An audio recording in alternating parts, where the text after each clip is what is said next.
to the best memory, productivity, and sleep you've ever had. And we'll get to that.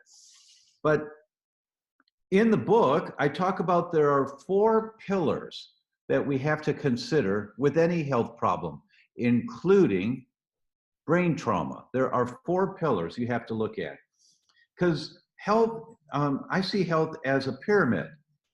Well, there's 4 sides to a pyramid. There's the base, that's your structure, as the example I just gave, of being ribs getting knocked out of balance, or your vertebra or your shoulder. That's the structure. Then one side is the biochemistry, and that's what we eat and drink and the air we breathe and how that might be contributing to inflammation. The next side is the emotional or spiritual, and that's the trauma of what happened, and so many different emotional things can come up that we're not conscious of them, but they're in the background, creating stress hormones that cause more inflammation. It just continues. And the last side of the pyramid is the electromagnetic. That electromagnetics, now for the first time in the history of humanity, we are being exposed to so many poisons in the world of electromagnetics that it's extremely dangerous, and it can cause any problem, Any one of the 4 components of the pyramid can cause any health problem. So if you have that kind of a big picture overview, then you know that it really makes a difference. If you have a sensitivity to a food, but you're fine when you eat it, your joints are a little sore maybe the next day, there's no big deal. I really like ... whatever it is. Well, if you have a sensitivity to that food, you're creating more inflammation.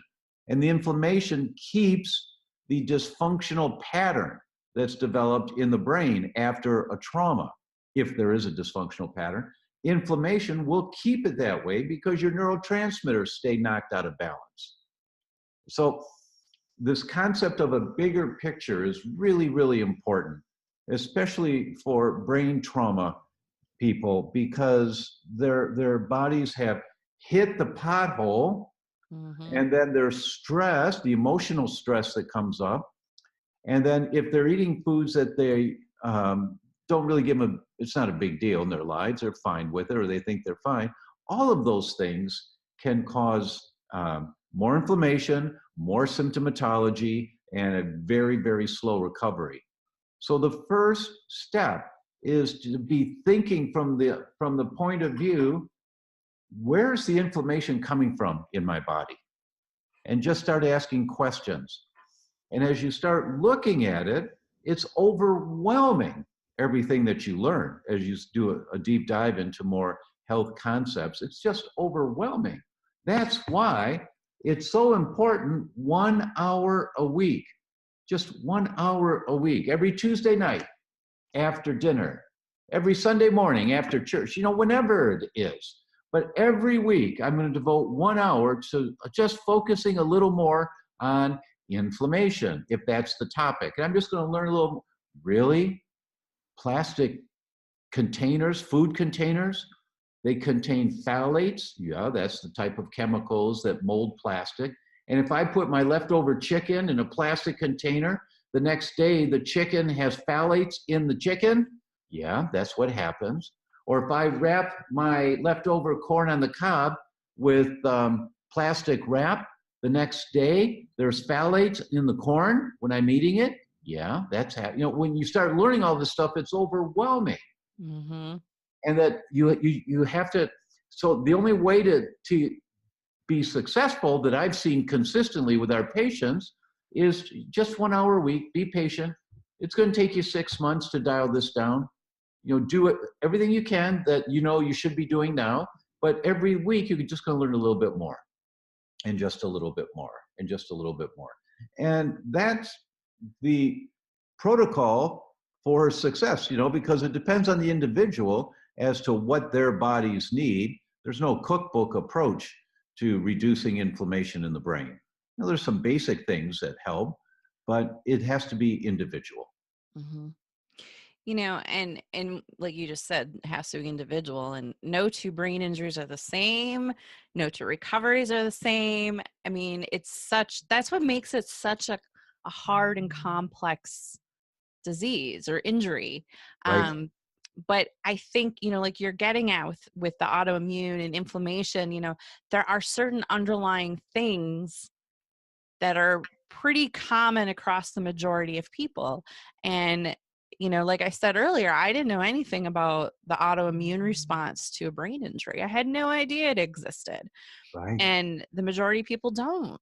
And Right. the majority of people don't understand the eye connection when you've had a brain injury, which we talk about in another one of our summit episodes. But there's just so many underlying things that your neurologist or your general practitioner, they're not catching it. And Right. Because they're it's not not that severe yet. yet. No. And so, I think that's why it's so important that we talk about these things in these summits. And Let me give you an example, if I may, because yes. you referenced the eyes. There's a condition called neuromyelitis optica. It's really great Scrabble words, right? It's a problem of the nerves of the eye. It looks like MS. It's kind of an offshoot of MS, but it's not MS. And the component fibers in the nerves, they get damaged in this disease. Those cells are called aquaporin. That's the name of the nerve cells that make up the nerves, a big component of the nerves that get damaged with this disease, NMO.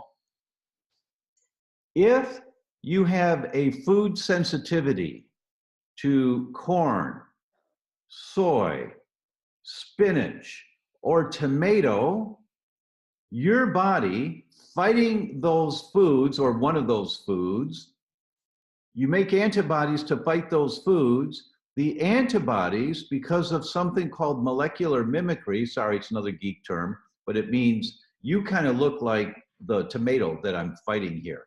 You kind of look like that. And so the antibody that's supposed to go after the tomato goes after the aquaporin cells in the nerve fibers of your eyes. And so that, or spinach or soy.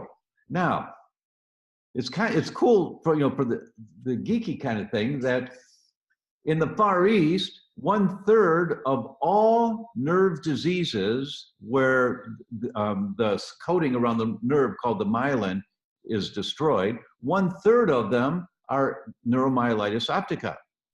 Why is that so common there? Because in the Far East, they eat a lot of spinach and soy. It's a large